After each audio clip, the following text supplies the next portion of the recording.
In the previous episode of the InvestSmart series brought to you by the Securities Commission Malaysia, we've established that investing in stocks requires a lot of homework as well as a long-term investment strategy.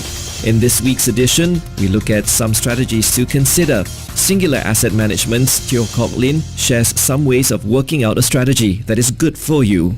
If you think of it, right, stock investing is actually a very good tool to not only create and preserve wealth as well. It's been proven many parts of the world, in the developed market like US, emerging market as well. If you do it right, generally you generate a lot more better return than money earning fixed deposit rate. I think the key here is being disciplined and have a clear objective of what you want. If you clearly think that these are real investment and I have set a goal and I have want to achieve long-term good returns rather than speculating. Now, one strategy that makes good sense in theory is to buy low and sell high. Khee from Kenanga Investment Bank, however, warns us that life is never really that ideal. Reality is definitely far more complex than that. For instance, a stock price of a listed company do not continually rise perpetually. Stocks can be as low or high at different durations of time. With that in mind, there's always going to be gainers and losers in the marketplace. Now, what investors need to do is that they need to understand the fundamental of the listed companies and the factors that influence the share price movement before they're able to invest in the marketplace. By investing in companies when they're undervalued, obviously it increases your ability to make a profit over time. We also need to understand the risk appetites. Also, we need to understand the horizon of investments. Meanwhile, another strategy that Teoh suggests is investing in what we are already familiar with.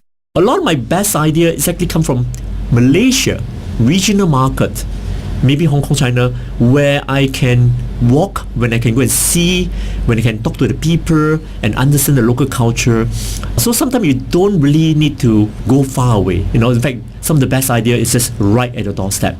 Another piece of advice Teoh shares with us is to diversify your investments. It's good to have diversification. You don't put all your eggs into one basket, and then basically therefore you have to find your homework and say, maybe I should own 5 stocks or 10 stocks. My personal view is that generally people own too many stocks. You want to diversify. I think for an individual, when you have time to monitor 5, 10, 20 are probably the max. Anything beyond that, the question whether you have time to follow up monitoring, and that's part of investing.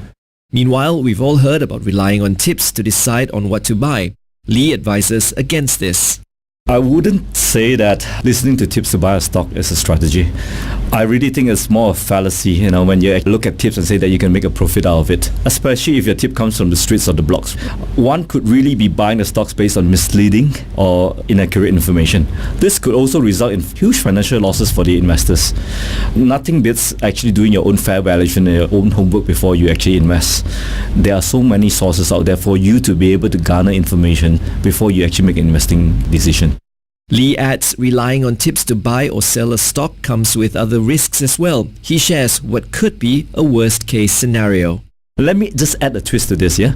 If you actually invest based on the tip, and if the tip comes from the horse's mouth, people would look at it very innocently, but in fact, this could tantamount to insider trading, which is really a very serious and punishable offense. Well, it basically means you are trading on the stocks based on information that is not in the public domain yet. So that's not fair information to be given out to the investing public. So at the end of the day, there is very little excuse not to know the rules, ins and outs, opportunities and risks of investing in stocks in particular, according to Teoh. Investing today is a lot easier and it's not so complicated as before.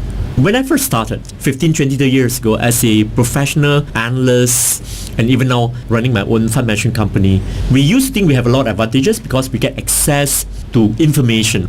But today, an ordinary investor can get equally good access. You go to internet, go to the company website, log into, listen to the management, sometimes we can even ask questions.